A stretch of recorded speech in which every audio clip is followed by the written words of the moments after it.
have Darren here today. If you don't know, Darren's my husband. How long have we been married this year? 4 years. 4 whole years. Yeah.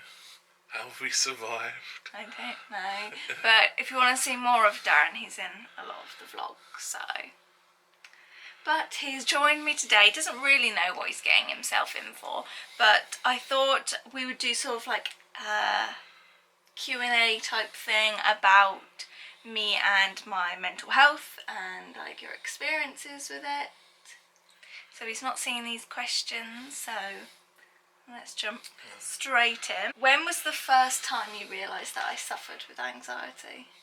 When I came to your house and like sometimes you got worried that I was leaving you, so I had to cuddle you. It was quite sad. Yeah. So we were in a long distance relationship for what, 4 or 5 months? Yeah. But no, she was like quite anxious to come down on the train, so that's when I knew about it, when we discussed about it, and I just said, get your headphones, sit in the corner, relax, take something to read and have your snacks and that, and she'd be fine. And once she did it the first time, it was easy. Yeah, I was fine after that, and I sort of enjoyed it. Surrounded a lot of my anxiety was travel. So for us to be in a long distance relationship where we had to travel was quite a big thing. When did you think my anxiety was at its worst? When did you feel? I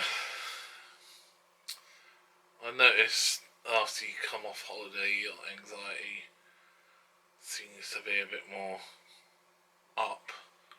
When we come away from having a good time, having like them 2-3 weeks away, you sort of like your mind's off everything, and then you come back to like work and reality. That's when it strikes to Sophie, and it takes her like a good few days, a week to get back to normal routine. Yeah, that's when I noticed mostly. But when do you think, like in the past, like a moment where you thought this is a really bad moment for you? Probably in November, December time, when it got quite bad for you. What, 2019? Yeah. Yeah. So we came back off our trip. I've talked about this quite a bit, and that's a period of time of being off work then, due to my anxiety. And part of lockdown as well. I think the second lockdown was quite bad for you. Just before Christmas, like November you was quite bad then, last year. But this one, you've been not as bad. I've been able to manage it, I think, a bit not as bad, but I think because there's like Boris said, gave us some dates and it gives us something to look forward to. So I think that's sort of eased your mind. So what's it like for you to experience when I have a panic attack? I don't know how many times you've seen like full-blown panic attacks. Yeah, it's worrying because you cry and your breathing gets more heavier, and you sort of curl up in a ball. And I think all I can think of is I need to make her calm, make her a better, calmer place, and try and speak positive to you. And so I try and lay next to you, cuddle you, and then tell you about some positive things that's happened in the past or what's going to happen. So do you remember one specific time I had a panic attack? Or the one that sticks out the most for me when we were together is there was one time when I was up in Manchester staying with you and you had to work that morning. Oh yeah, and just Jet. Yeah, and he went and got Jet, his dog, and brought him into bed with me. And I don't even really remember why I was so anxious. I think it was just the fact that you were leaving me and I was going to have to try and get to the train station and get on this train. Even though I'd done it loads of times before, your mum was taking me. Yeah, but Jack looked after you.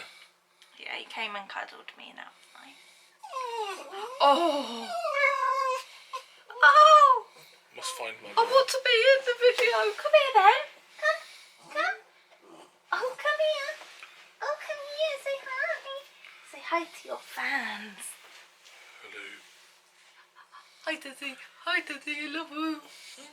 I just want my daddy. I just want my daddy. Yes, good boy. Dog interlude. When I'm having a panic attack, do you feel like... How do you feel when I'm having a panic attack? Like, do you feel you can help me? Or do you feel like you just have to sort of like let me get on with it? Sometimes you feel hopeless, but then again, like, because I know you so well, I have to, if I'm there to sort of try and calm you down and say positive things and cuddle you and everything's going to be alright, it seems to... Yeah, I think for me it's just Session. knowing you're there. Like, just the fact that you've acknowledged that I'm feeling that way, I think that's good. Like, sometimes, like, when I was ill the other day and, like, I just, like, woke up really early in the morning and I, like, tried to wake Darren up just so I felt like I wasn't really going through it on my own. Yeah. Which, I feel bad waking you up, but you weren't going to work that day anyway, so... But, like, I know if it was the other way around and, like, if you were ill in the middle of the night, I'd want you to wake me up, so... What advice would you give to someone who has someone close to them suffering with anxiety? You got to be patient. Not ask questions why. Oh, why are you feeling like this? Why this? Why that? Not in the moment, I'd say. Yeah, no. If they're having a full blown panic attack, yeah. But then obviously after yeah. you can talk about it, but just try and be positive. Say positive things. Be close to them. Knowing you're there, and just try and say a memory that you're both fond with. Yeah, that sort of distraction, isn't it? Yeah, just try and distract them with something positive. Was there ever a moment where you were like really like proud of me, or like you noticed a turn in my anxiety where I managed to like overcome it, or? When you got on the airplane by yourself, I think that was really good to come up to me. Also, when you used to travel with your mum and dad at the start, you used to be quite bad with your anxiety, and I recorded some videos for her. This is before we went on holiday with each other. It was already booked when we. So she went 2015. That would have been. Yeah. So I did some videos for her, Like voice recordings, just to give her positive, and when she felt a bit anxious, she would have played them, and I think that helped. So I was proud about that. And then when you got on the plane by yourself, I was really proud of that. And ever since, she's not really had any issues. I think with I've come a long way, like with my travel anxiety. Obviously, it used to manifest itself a lot on flights. So the fact that I was able to get on a plane on my own, and it was a small plane, was quite a big thing. I mean, we were only going from a small airport, so that probably helped, but it was like one of those rickety planes. If it was the other way around, like going through Manchester Airport, I don't know if I would have liked that as much, because that was really hustle and bustle. You don't dread travelling, really? No, I still have like my wobbles, and I don't think there's anything to say that like when I first going on a train or first getting on a plane, because it's been so long, we've been like stuck in the house, not able to go anywhere. I think it's natural to have some form of anxiety going back on it. Yeah, I think what I tend to do is I book a hotel the night before, so when we get there we're relaxed, so we're But I relaxed used in to the hate morning. that. When my anxiety was really bad, I used to hate staying in the hotel because it felt like you're already in that environment. I used to hate that. But now I sort of turn it into like it's an adventure. We look around the terminal and... Probably because I'm a bit of a geek when it comes to... Try and make it exciting. Yeah, I do. It's always in the back of my mind, like, what if this is the trip where my anxiety plays up again? So I think that's all on, like, the anxiety questions. Anything else you want to say about my anxiety? It has its off days, and on days you don't know when it's going to happen. So it's like, you know, you might have had a really positive day at work or a positive day, and you come home and all of a sudden your partner or wife or friend is in a really bad way of their anxiety, and it's up to you to switch from where you've been to trying to help your best friend. So I think, you know, you always have to try and be there for him straight away. Okay, so moving on to, like, my depression. Now, I've not written any questions or notes, so I'm just going to come up with this. But, like, what's it like living with someone with depression? And you come from a place where you have experienced it yourself.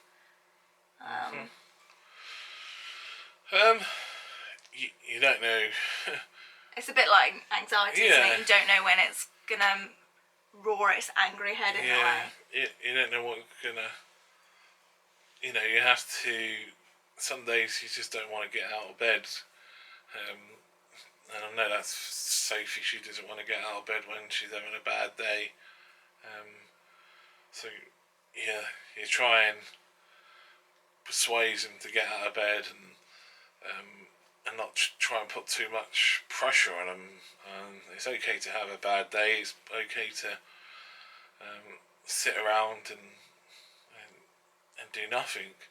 But, you know, I try and get Sophie out of bed and get her to do the things that she likes doing.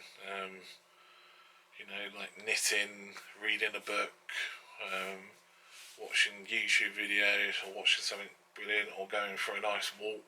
Just trying to be relaxed instead of like, do this, do that, do this, do that, or do the washing, do this.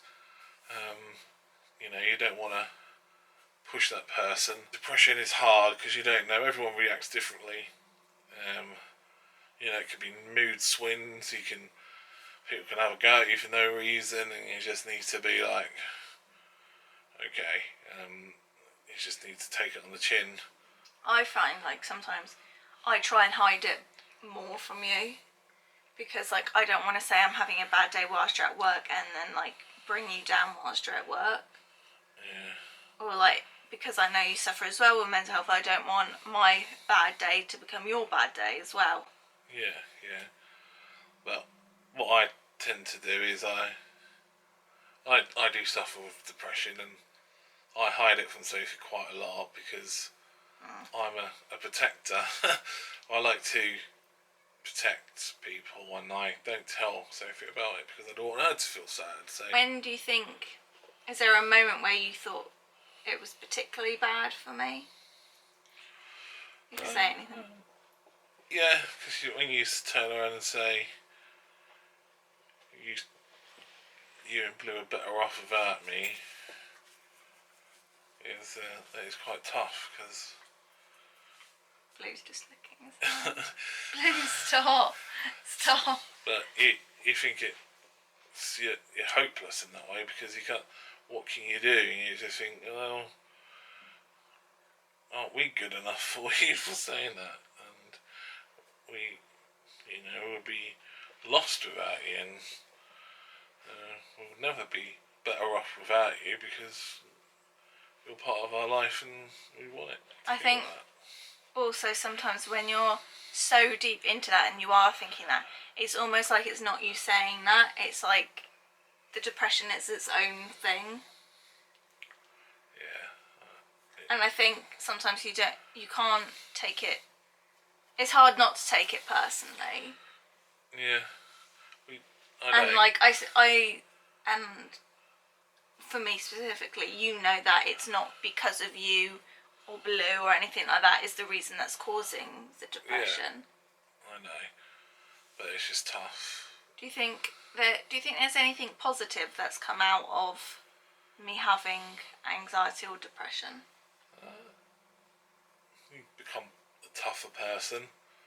I think I've noticed that little silly things that used to bring you down and upset you, you're more tough now. And You get more resilient. you get more resilient with some things, and especially with the anxiety, I'd say. Yeah.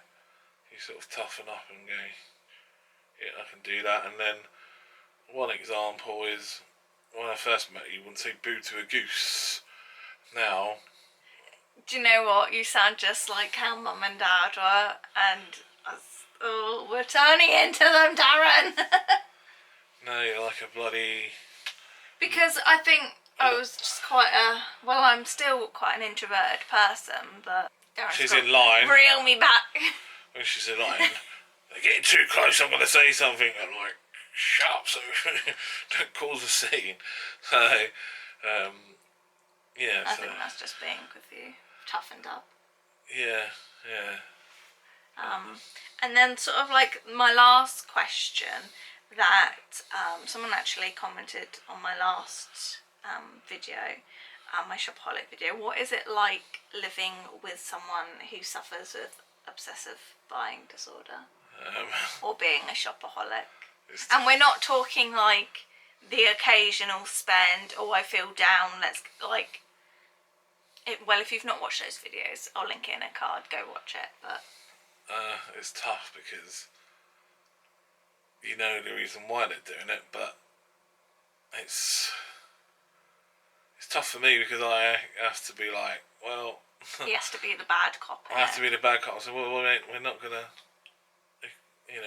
this is causing financial issue if you carry on like this. I can't keep.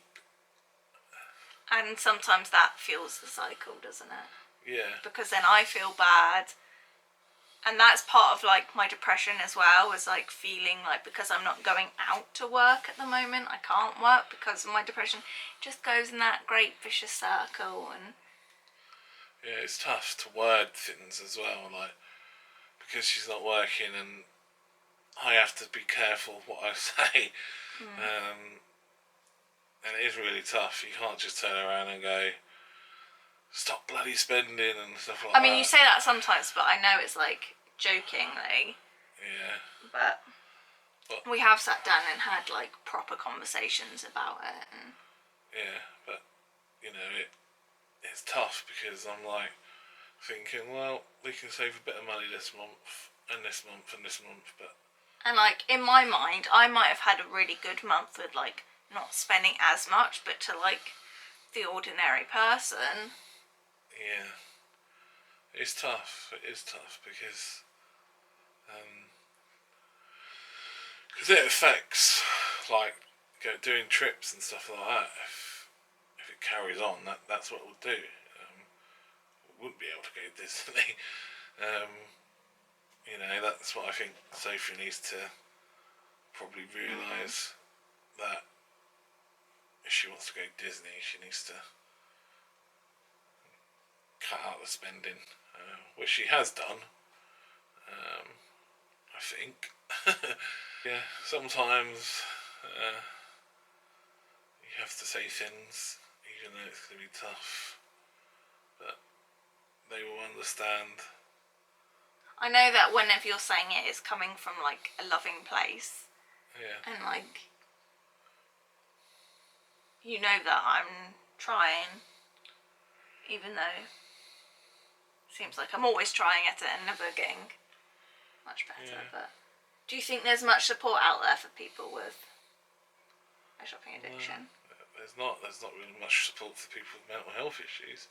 Not in our area specifically. And I know that pretty much in our area they don't offer at all any sort of talking therapy, which I'm a big advocate on. I've had it before when I was able to pay privately for it. But when I went to my GP this time, there was nothing in the way of NHS services that they could provide for talking therapies, and they could only offer CBT and medication, which I don't think is always the answer. Like, I'm currently going through CBT at the moment, And I think because I'm so far on in my mental health journey, a lot of it, like, it feels a bit redundant. It's sort of stuff I already know and have tried to do on my own before, and they've even said back to me, oh, it seems like you already sort of have those techniques in place. And like, also I think, like, one thing I wrote down in my journal was like,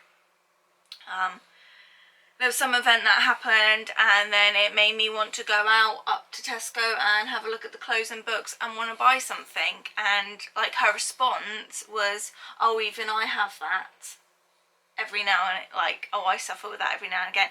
And they don't really get it, because people, like, loads of people will, like, when they feel down, they will want to go out and do a bit of retail therapy. Like, that's quite a normal thing. It's when it becomes daily and obsessive and that's all you can think about, that's when it's becoming a problem. And I think it's not really recognised that as much, and so you get all these offhand comments which the person on the other end doesn't mean anything by it. They think that they're relating to you, but you know that they don't. And I think that's hard at the moment.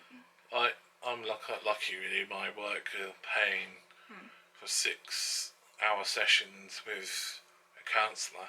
But even, like, I think it's really bad that they don't offer, like, just, like, what if, like, you were going through a bereavement or, like, PTSD or anything like that. There's different charities and things they can direct you towards to talk to, but, like, not having, like, just a broad-minded, like, group of people that you can go to and just talk about anything through NHS, I think is really bad. So I think that's all we have to talk about today. If you like this little Q&A, let us know down below, and if you've got any advice or anything that you want to comment or ask us, then comments are open. But yeah, make sure you like this video, especially if you want to see more Darren. And I'm thinking of doing, if I can persuade maybe one of my parents to do, like, the same sort of, like, interview type thing. I think that would be good. And yeah, we will see you very soon. Bye.